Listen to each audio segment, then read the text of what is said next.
તમારી પોતાની tea stall રિવરફ્રન્ટમાં ચાલુ કરી, પછી થોડા સમય બાદ અચાનક બંધ કરવા કઈક એવા કારણો થાય કે જેના કારણે તમારે બંધ કરવી પડી, તે શું કારણો હતા કે જેમાં તમારે અચાનક બંધ કરવું પડ્યું?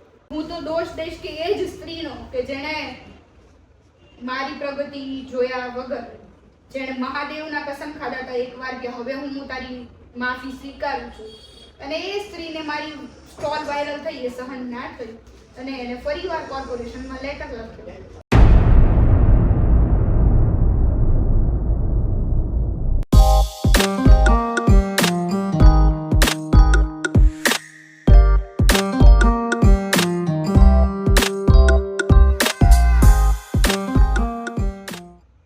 નમસ્કાર મિત્રો, હું છું આપનો દોસ્ત નીરવ વાઘેલા. બધાને જય માતાજી, જય માં ખોડિયાર. ને આપણો શો નવી વાતો નીરવ સાથે પોડકાસ્ટમાં બધાનું હૃદયના ભાવથી સ્વાગત કરું છું. મિત્રો, આજના આપણા એપિસોડમાં એક એવા વ્યક્તિ આવે છે જેનો હું પણ દિલથી ચાહક છું, કારણ કે પોતે મોટિવેશનલ સ્પીકર છે અને લોકોને તકલીફોમાંથી બહાર આવવા માટે ઘણી બધી હિંમત આપતા હોય છે, જેમનું નામ છે નેહાબેન ભટ્ટ. તો આવો મળીએ નેહાબેનને.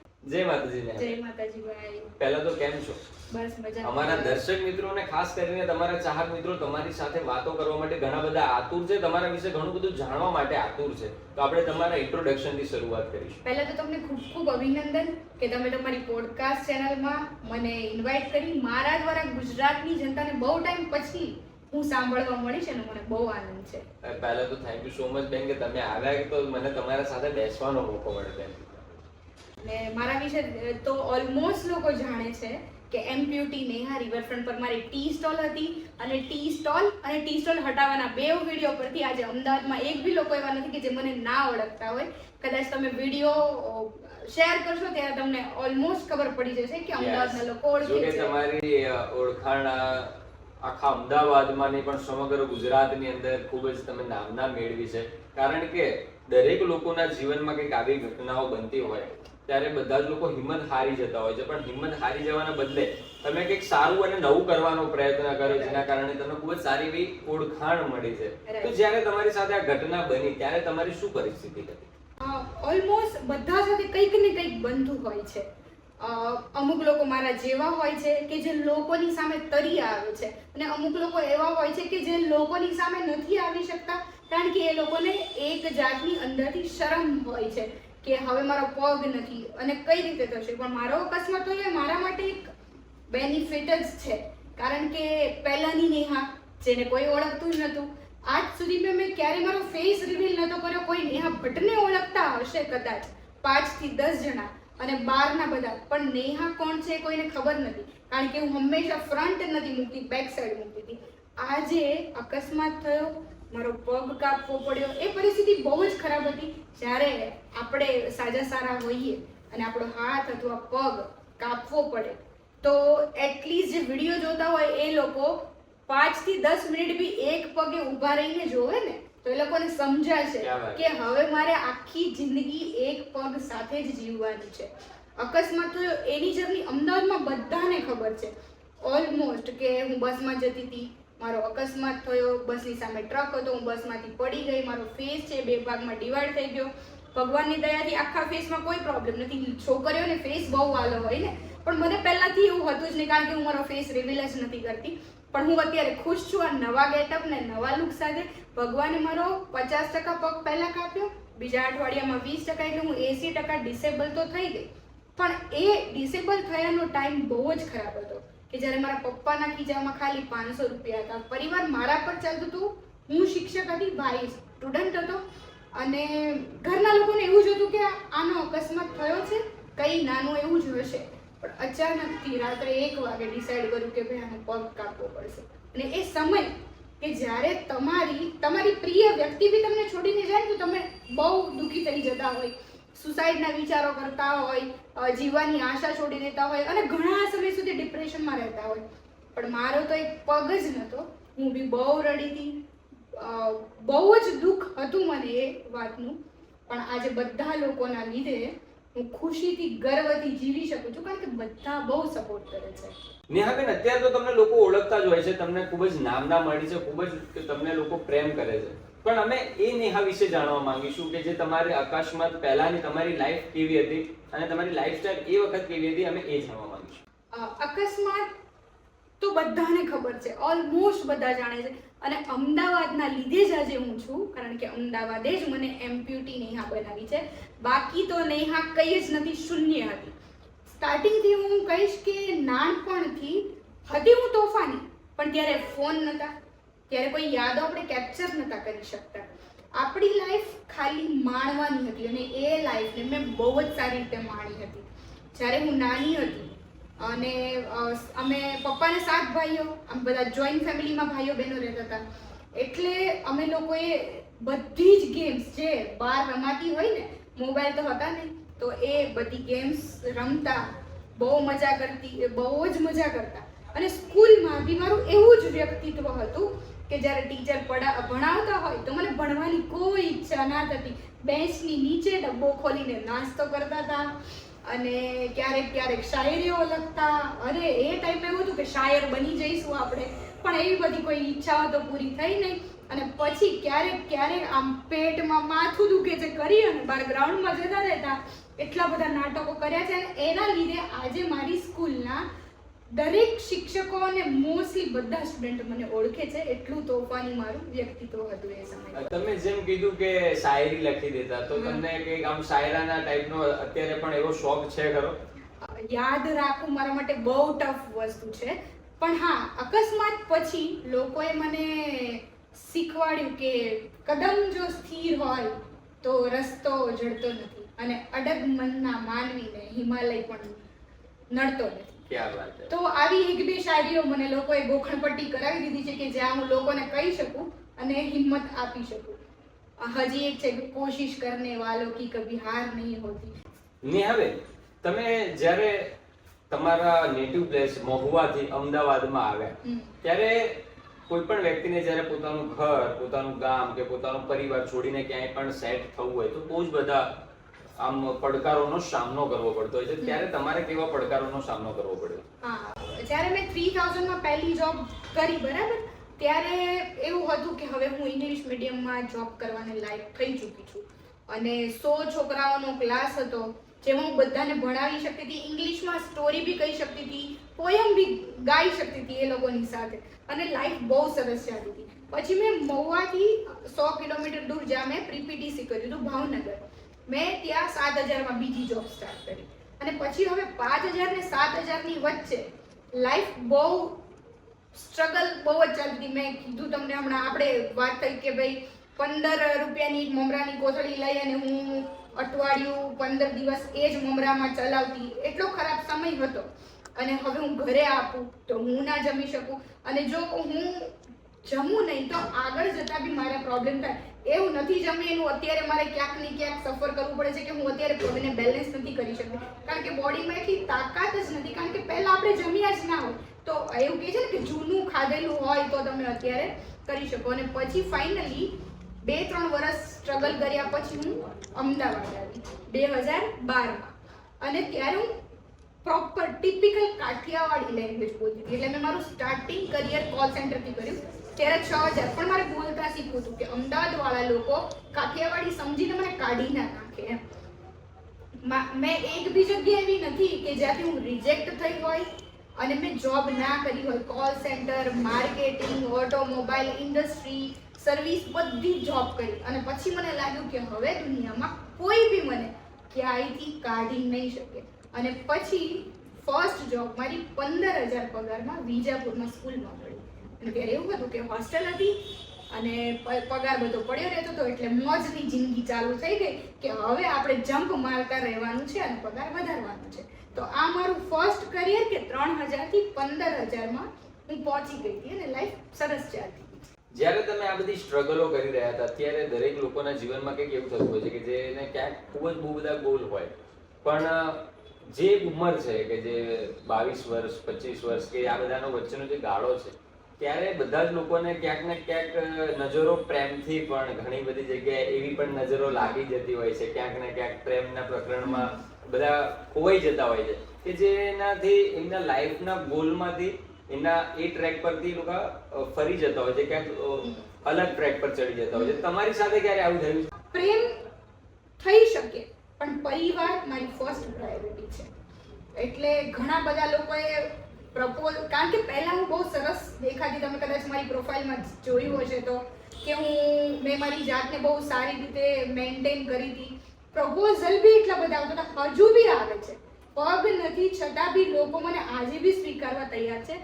પણ એ મારી પેલો કહેવાય ને કે સૌથી પહેલા પુત્રવધુ તરીકે રસોઈ બનાવવાનો વારો આવે ત્યાં જ હું પાછળ આવી જાઉં છું. એટલે આ બધું મારો ચેપ્ટરમાં આવતું જ નતું, એટલે મેં ક્યારેય કર્યું જ નથી.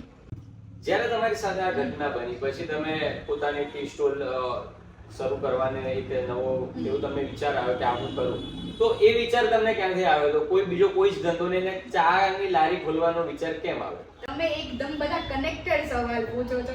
આ જે લોકોએ મને ટ્રોલ કરીને, જે રાવણો હતા, અને એમાંથી એક મંથરા કહી શકાય કે એણે આખું એમ્પાયર ઊભું કર્યું, એ સ્ત્રીએ મારા પોતાના, મને અત્યારે લોકો ઇન્ટરનેશનલ સિસ્ટર તરીકે ઓળખે છે કે આ પરિસ્થિતિ છે. મને કોઈને ભાઈ બનાવવાનો શોખ નહીં હોતો, પણ આ પરિસ્થિતિમાં કોઈ બી પુરુષ હોય, ગમે તેવો હોય, બેન જ કહેવાનો છે. કારણ કે એને એવું લાગે કે ભાઈ આને આપણે બીજી કોઈ લેંગ્વેજથી બોલાવીશું તો એને કેવું લાગશે, તો લોકો મને બેન કહે છે, અને મને ગમે બી છે કે લોકો મને બેન કહે છે. તો એ સ્ત્રીએ બધા લોકોને ચડાવ્યા અને એવું કહ્યું કે ફ્રોડ છે, 420 છે, આપણા દાનના પૈસાથી ખુશ રહે છે. લોકો મદદ કેમ કરતા હોય? આપણને ખુશ રહેવા માટે છે. અને મને કશું સમજાતું નહોતું. હું એવું જ વિચારતી હતી કે કદાચ મેં કંઈક અકસ્માત થયો એ મારી ભૂલ છે, મારા કોઈ કર્મો હશે. અને કર્મોની બી વાત કરીએ આપણે તો પછી ક્યારેક કોઈક સાથે ચર્ચા થતી હોય ને તો એવું કે તારા કર્મો છે, તો પછી આપણે એમને પૂછીએ કે તમારા ઘરમાં બી આ પ્રોબ્લેમ છે, તો કે તો એ મારા કર્મો છે. તો એ કર્મોનો સિદ્ધાંત આજ સુધીમાં આપણને ખબર નથી પડી ક્યાંય, પણ એ લેવલ બહુ વધારે લેવલનું થઈ ગયું હતું. મને હંમેશા સુસાઇડના જ વિચારો આવતા કે હવે જીવવું નથી, આ સ્ત્રી હવે મને જીવવા નહીં દે. અને એ સુસાઇડની વાતો બી એવું કે ભાઈ હું ધમકી આપું છું, ડરાવું છું. પણ જ્યારે માણસ થાકી ગયો હોય, એક તો તમારો પગ કપાયો છે, તમે મધ્યમ વર્ગના છો, લોકોએ તમને મદદ કરી, અને દાન એટલે હું તમારી પાસે દાન માગું નહીં, પણ તમે મનથી આપો. અને માગો તો કોણ આપે છે અત્યારે? કોઈ જ નથી આપતું. અને આ બધું મેં અરુણિમા સિન્હાનું હમણાં ઇન્ટરવ્યુ જોયું ને, એણે બી ફેસ કર્યું હતું. મારા જેવું દરેક લોકોને, જેમ હમણાં ડોલીભાઈ છે, ડોલી કી ટપરી, એ ડોલીભાઈએ બી આવું સહન કર્યું છે. જેટલા લોકો મારા લેવલ સુધી પહોંચ્યા છે, બધાએ ટ્રોલ ફેસ કર્યો છે. અને મારી તો નેગેટિવ માર્કેટિંગે મને એમ્પ્યુટી નેહા બનાવી. બસ આ જ લોકોના સુસાઇડના વિચારોને દૂર કરવા માટે મેં એક દિવસ રિવરફ્રન્ટ પર સ્ટોલ નાખી દીધો અને વિચાર્યું કે 1000 લોકોને મળીશ ને એટલીસ્ટ તો મારા માઇન્ડમાંથી આ સ્ત્રી જતી રહેશે. અને ફાઇનલી થયું બી એવું કે સ્ટોલ નાખ્યો, લોકો મને મળવા લાગ્યા, મને હિંમત આપવા લાગ્યા, અને પછી હું એ બધું ભૂલી ગઈ. આજે એ લોકોને હું બહુ બધું થેન્ક યુ કહું છું કે જેણે મને આજે એમ્પ્યુટી નેહા બનાવી. લોકો ગૂગલમાં તમે સર્ચ કરો ને નેહા ભટ્ટ અમદાવાદ, તો ઓલમોસ્ટ 40 વિડીયો તમારા પહેલા લાઈનમાં આવે, પછી બીજા કેટલા આવે તો ખબર જ નથી. તો લોકોના લીધે જ આપણે કંઈક બની છીએ, અને આવા લોકો હોવા બી જોઈએ. જ્યારે તમે તમારી પોતાની ટી સ્ટોલ રિવરફ્રન્ટમાં ચાલુ કરી પછી થોડા સમય બાદ અચાનક બંધ કરવા કઈ એવા કારણો થાય કે જેના કારણે તમારે બંધ કરવી પડી, તો એ શું કારણો હતા કે જેમાં તમારે અચાનક બંધ કરવું પડ્યું? હું તો દોષ દઈશ કે એ જ સ્ત્રીનો કે જેણે મારી પ્રગતિ જોયા વગર, જેણે મહાદેવના કસમ ખાધા હતા એકવાર કે હવે હું તારી માફી સ્વીકારું છું, અને એ સ્ત્રીને મારી સ્ટોલ વાયરલ થઈ એ સહન ના થયું અને એને ફરીવાર કોર્પોરેશનમાં લેટર લખ્યો. મારો ધંધો તો બંધ થયો, પણ હું એ ટાઈમ પર બહુ જ વાયરલ થઈ ગઈ હતી. યુટ્યુબ, ઇન્સ્ટાગ્રામ, બીબીસીની દરેક લેંગ્વેજમાં, હિન્દી, ઉર્દુ, મરાઠી, બંગાળી, તેલુગુ, તમિલ, બધી જ લેંગ્વેજમાં મારા ઇન્ટરવ્યૂ હતા. બધી ગુજરાત તો ઠીક, ગુજરાતની બહારની ચેનલો પર મારા બહુ બધા ઇન્ટરવ્યૂ હતા, ને જે ક્યાંક ને ક્યાંક કોઈકને તકલીફ આપતું હશે, ને જેના કારણે મારું અને સાથે બધી જ સ્ટોલો હટાવી દીધી. આજે કદાચ 1 વર્ષ થયું, ત્યાં હવે કોઈ બી સ્ટોલો ઊભી નથી રહેવા દેતા. ને પહેલા તમે જેટલા વિડીયોઝ જોશો ને તો એ વિડીયોઝમાં પાછળ છે જ કે બહુ બધી લારીઓ ઊભી છે, હું એક નથી એમ. એટલે ક્યાંક ને ક્યાંક પ્રગતિ થતી હોય તો આવું આપણી સાથે થતું હોય છે. કહેવાય ને કે બહુ બધા લોકો તમારા ચાહક હોય, તેમાંથી ઘણા બધા લોકો તમારા દુશ્મનો પણ હોય. હા. તેવા તમારા દુશ્મનોને તમે શું કહેવા માંગશો? છે ને હું મોસ્ટલી હવે જ્યારથી મારી સ્ટોલ હટાવી ને ત્યારથી મારું એવું છે કે હું આધ્યાત્મિક રસ્તે વધારે જાઉં અને આ બધી જે દુનિયા જે દેખાય છે ને એમાં ઓછું ધ્યાન આપું. એટલે હવે કોઈ બી મને કહે તમારે શું, તમે શું કરી લેશો, જો હું ખોટી હઈશ તો મારા પર પોલીસ ફરિયાદ કરો, હું જેલમાં જઈ આવીશ. અને દિવ્યાંગો માટે એવા કોઈ નિયમો બન્યા નથી કે દાન ના લઈ શકે, બીમાર હોય તો તમે લઈ, દાનમાં મારા પર કેસ ના કરી શકે, કારણ કે હું ખોટી હતી ને ગરીબ હતી અને મેં લોકો અને ના કોઈના ગળા પર ચાકુ મૂક્યું તો ના મેં કોઈને ધમકી આપી હતી. મેં ફક્ત મારી એક પોસ્ટ મૂકાવી હતી ને લોકોએ મને મદદ કરી હતી. તો હવે મારો એક જ પ્રશ્ન હોય છે કે તમારે શું. હું શોર્ટ્સ પહેરતી હતી, લોકોએ એક વર્ષ મને ટ્રોલ કરી, નાની છે ઉર્ફી જાવેદ બી કીધી મને, પણ કોઈ વાંધો નહીં, એટલીસ્ટ તમારા દિલમાં હું છું તો ખરી ને. ઉર્ફીના નામ પર બી પણ મને યાદ તો કરો છો. અત્યારે બી ક્યાંક ને ક્યાંક ફેસબુકમાં મારી પોસ્ટ પર લોકો આવતા હોય છે તો હું એ લોકોને એવું જ કહું છું કે તમે મને યાદ તો કરો છો, હાલા તમે મને આટલો બધો પ્રેમ કેમ કરો છો. તો એ બધાને કહું છું કે કન્ટિન્યુ રાખો, હજી બી ટ્રોલ કરો. મારા 25,000 ફોલોઅર્સ થઈ ગયા છે, મારી ઇન્કમ ફેસબુકમાં ચાલુ થઈ ગઈ છે. હજી ટ્રોલ કરો તો 50,000 થાય તો મારે શું એક સારા લેવલ પર ઇન્કમ જનરેટ થઈ જાય તો મારે હમણાં થોડો ટાઈમ ટી સ્ટોલ ના કરવી પડે, હું આમાંથી જ કમાઈ લઉં. તમે અત્યારે તમારી જેવા કોઈ પણ વ્યક્તિ હોય કે જે સ્ટ્રગલને આમ ફેસ કરી રહ્યા હોય તો એવા લોકોને તમે શું કહેવા માંગો? 2 દિવસ પહેલા જ હું રાજકોટ ગઈ હતી તો ઓલમોસ્ટ છે ને મારું એવું છે કે ભાઈ લોકો એક લેવલ પર બધાને ઓળખતા હોય, મળવા માંગતા હોય તો થોડું ઈગો એટીટ્યુડ આવી જાય. પણ મારું એવું છે કે જે લોકોએ મને સપોર્ટ કર્યો છે, હું હતી ઝીરો, હતી નેહા અને મને એમ્પ્યુટી નેહા લોકોએ બનાવી છે, તો મને એ અભિમાન ક્યારેય ના આવવું જોઈએ. તો હું જે સિટીમાં જાઉં, ઓલમોસ્ટ સોશિયલ મીડિયામાં પોસ્ટ મૂકતી હોય તો સૌથી વધારે મને ફેસબુકથી લોકો ઓળખે છે, તો એ લોકો મને મળતા હોય અને દિવસના ઘણા બધા લોકો મળતા હોય એટલે હું સ્પેશિયલી એ લોકો માટે દિવસ ત્યાં રાખું. જે સિટીમાં જાઉં હું લગભગ 10 થી 20 લોકોને મળતી હોઉં છું અને લોકો મળીને બહુ ખુશ થતા હોય છે. અને મારો એક જ હેતુ છે કે હું જેને મળું મને આશીર્વાદ મળે, એટલે હું બધાનું સારું કરવાનું વિચારતી હોય, કારણ કે આશીર્વાદ પૈસાથી ના મળે, એ હંમેશા કોઈ દિલથી આવે. તો 2 દિવસ પહેલા જે હું રાજકોટ ગઈ એટલે એક ભાઈનો મને ફોન આવ્યો કે મારા સસરા છે એમને પેરાલિસિસ થયું છે અને જો તું એમની પાસે આવીશ ને તો એમની હિંમત આવશે. એ 70 વર્ષના છે, હું સમજુ છું કે કરવાથી બધું જ થઈ શકે, મહેનત કરો તો તમે સફળ થવાના જ છો.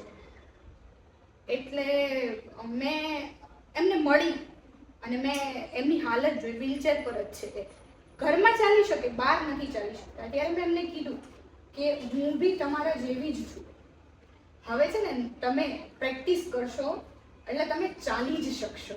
અને મને મળીને એમને બહુ જ મજા આવી. મારા કારણે કોઈ એક વ્યક્તિ જો કાલે ચાલતું થઈ જશે તો એમના ઘરના લોકો મને કેટલા આશીર્વાદ દેશે. આવી જ રીતે સ્કૂલોમાં બી અરુણિમા સિન્હાનો લોકોએ પાઠ વાંચ્યો છે પણ અરુણિમા સિન્હાને કોઈએ જોઈ નથી, તો એવી ઘણી બધી સ્કૂલોમાં હું ગઈ છું જ્યાં મેં મારો પગ બતાવ્યો છે. અરુણિમા સિન્હાની આખી સ્ટોરી મેં એ લોકોની સામે રિલેટ કરી છે, તો લોકોને મજા આવે છે. અને ઘણી વાર લોકોને હસાવવા માટે બી એમને મળવું અને એમને હિંમત આપવી એ મને બહુ જ મજા આવે છે. તો બસ આવી જ રીતે હું લોકોને હિંમત આપતી રહું એવી મારી દિલથી લોકોને પ્રાર્થના છે. અને તમે અત્યાર સુધી ખૂબ જ સ્ટ્રગલ કરી છે, સ્ટ્રગલ પછી તમારા જીવનમાં કંઈક એવી ઘટના બની કે જેના કારણે તમને ખૂબ જ લોકો ઓળખતા થયા, પછી તમે અત્યારે સારા લેવલ પર કામ પણ કરી રહ્યા છો. હવે આગળ તમારા જીવનમાં શું ગોલ છે? પહેલા મારો ટી સ્ટોલના ટાઈમે છે ને મારો એવો ગોલ હતો કે હું દરેક દિવ્યાંગો માટે ટી સ્ટોલ સેટ કરી આપું એમ. પણ ટી સ્ટોલમાં કેવું થાય છે કે ભાઈ બધા જ મહેનત કરવા માટે સક્ષમ નથી હોતા. બધા એમ્પ્યુટીસની બી એક અલગ પ્રોબ્લેમ હોય છે. જેમ કે મારો પગ છે તેમાં મારું હાડકું વધે છે, તો મારા પછીવાળા બી લોકો નોર્મલ ચાલે છે કારણ કે એનું એમ્પ્યુટેશન બરાબર રીતે થયું છે. મારામાં થોડી પ્રોબ્લેમ થઈ છે તો હું નોર્મલ ચાલી નથી શકી, પણ મારે અંદરથી કરવું. બધા જ એમ્પ્યુટીસ આવું ના કરી શકે, અમુકની મર્યાદા હોય, અમુકને આ કામ ના ગમતું હોય, તો એ ડ્રીમને મેં હમણાં હોલ્ડ પર મૂક્યું છે. અત્યારે એવું છે કે હું લોકોની હેલ્પ કરવા માટે કંઈક નવું વિચારી રહી છું અને કરીશ બી કોઈ બી માધ્યમથી. હા, અત્યારે એવું છે કે ભાઈ હું ફાઇનાન્શિયલી એટલી બધી કેપેબલ નથી, પણ જો હું ફેસબુકમાં કે ઇન્સ્ટાગ્રામમાં કે વોટ્સઅપમાં કોઈ બી એવી પોસ્ટ મૂકું કે તમારે જરૂર છે, તો એ વ્યક્તિને ક્યાંક ને ક્યાંકથી 110% મદદ મળી ગઈ છે. એવા કિસ્સાઓ છે. તો હવે મને ખબર છે કે હું મદદ નહીં કરું, પણ જો હું આંગળી ચીંધીશ તો સામેવાળા વ્યક્તિનું કંઈક સારું કરી શકીશ.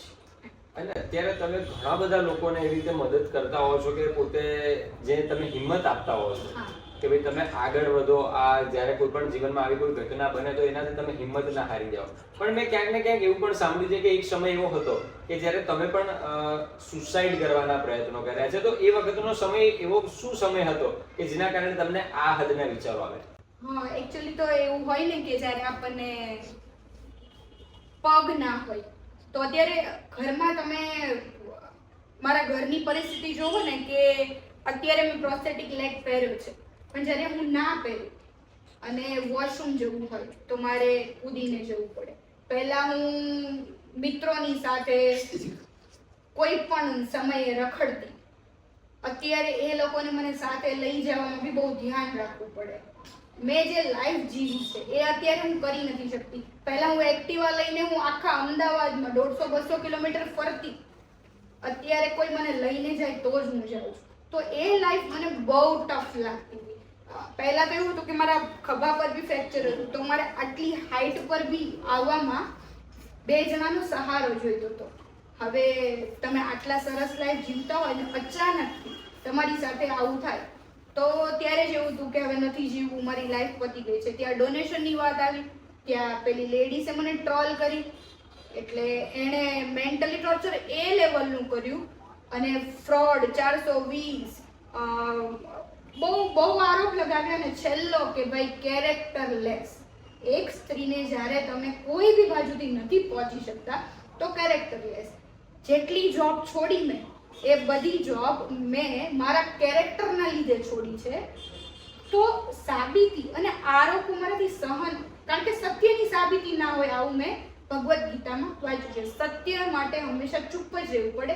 એનો જવાબ હંમેશા કૃષ્ણ ભગવાન આપે જ્યારે તમે ચૂપ રહો. એ સમય મારા માટે કાઢવો બહુ ટફ હતો. મને રિવરફ્રન્ટ જ દેખાતું હતું કે બસ હવે કૂદી જાઓ તો એમાંથી બહાર ના આવો. દવા પીવો તો તમે પાછા આવી જાઓ, કારણ કે તમને બચાવી લે.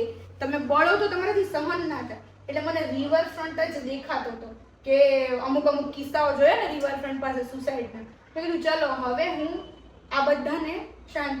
ત્યારે બી સુસાઇડમાં બી લોકો કહેતા કે અમને ડરાવે છે. અરે ભાઈ, તમે આટલું હેરાન કરો છો તો લોકો મરવાના જ વિચારો કરે ને. તમે ચૂપ રહો. તમને મારાથી શું પ્રોબ્લેમ છે? મેં દાન લીધું, તમે આપ્યું, મેં કોઈ જબરદસ્તી તો નથી કરી. તો આ બધા જ વિચારોએ મને બહુ ઘેરી લીધી. અને મારો પગ નહોતો, લોકો હેરાન કરતા હતા, મારો પરિવાર મધ્યમ વર્ગનો. અત્યારે બી અમે ક્યારેક એક સમય ના જમીએ ને એવા બી દિવસો હોય છે, પણ હવે કોઈ પાસે માગવાનું નહીં. ભૂખ્યા મરી જાઓ, ઉપરવાળો તમને અનાજ આપી દેશે, પણ તમારે હવે કોઈ પાસે હાથ નહીં લાંબુ કરવાનું. અને બને એટલા લોકોની મદદ કરવાની કે જે મેં લીધું છે તો હું જરૂરિયાતમંદને આપી શકું ને મદદ કરી શકું. તો મોસ્ટલી પછીથી મારું એક સૂત્ર બની ગયું છે કે કોઈનાથી ડરવાનું નહીં. તમારે તમારી જાતનું જ સાંભળવાનું. અને જ્યારે તમે તમારી જાતનું સાંભળશો ને ત્યારે તમને કોઈ નહીં હરાવી શકે. તમારા જીવનમાં જ્યારે આટલી બધી કપરી પરિસ્થિતિ આવી, આટલા બધા પડકારોનો તમે સામનો કરી રહ્યા હતા, ત્યારે તમારા પરિવારનો સાથ સહકાર તમને કેવો હતો? મમ્મી અને પપ્પા છેલ્લા 2 વર્ષથી મારી સાથે ને સાથે જ છે. કોઈ બી પરિસ્થિતિ આવી એ લોકોએ મને ક્યારેય એકલી નથી મૂકી. હું રડું તો એ લોકો બી રડે, હું ના જમું તો એ લોકો બી ના જમે. ક્યારેક હું અહીંયા આવી હોય ને હું આટલી કલાક નહીં જમું તો મમ્મી બી નહીં જમે ઘરે. અને એક બી આ ઉંમરે એમને આરામ કરવાના દિવસો છે. અને અત્યારે એમની 3 વર્ષની દીકરીને એ બધે સાથે લઈને ફરે છે, એવા દિવસો આવી રહ્યા છે. તો નેહાબેન, ખરેખર તમારા સ્ટ્રગલ વિશે જાણીને, તમારા જીવન વિશે જાણીને તમારા એવા પડકારો વિશે જાણીને અમને ખૂબ જ આનંદ થયો કે વ્યક્તિના જીવનમાં ગમે એવી પણ ખરાબ પરિસ્થિતિ આવી જાય પણ જો એ વ્યક્તિ મનથી અડગ રહે અને મનથી હિંમત ન હારે તો ખૂબ જ જીવનમાં આગળ વધી શકે છે અને એનું જીવતું જાગતું ઉદાહરણ તમે આ દુનિયાની સામે જો. તો તમારી સાથે વાતો કરીને અમને ખૂબ જ મજા આવી. એની સાથે આપણે આ પોડકાસ્ટનો આપણે અહીંયા જ અંત લાવીએ છીએ. ત્યારે અમને ખરેખર દિલથી અમે ભગવાનને હું પ્રાર્થના કરીશ કે જેટલા પણ લોકો આવી રીતે સ્ટ્રગલ કરી રહ્યા છે, આવી બધી પરિસ્થિતિનો સામનો કરી રહ્યા છે, એ લોકો ક્યાંક ને ક્યાંક તમને જોવે ને એમનામાં પણ હિંમત આવે. તો મિત્રો આવી જ રીતે આપણે ઘણા બધા સેલિબ્રિટીને મળતા રહીશું. ત્યાં સુધી આપણે આ કાર્યક્રમનો અહીંયા જ વિરામ કરીએ છીએ. તો મિત્રો ત્યાં સુધી અમારી ચેનલને લાઈક કરજો, શેર કરજો, સબસ્ક્રાઇબ કરજો. બધાને જય માતાજી, જય મા ખોડિયાર.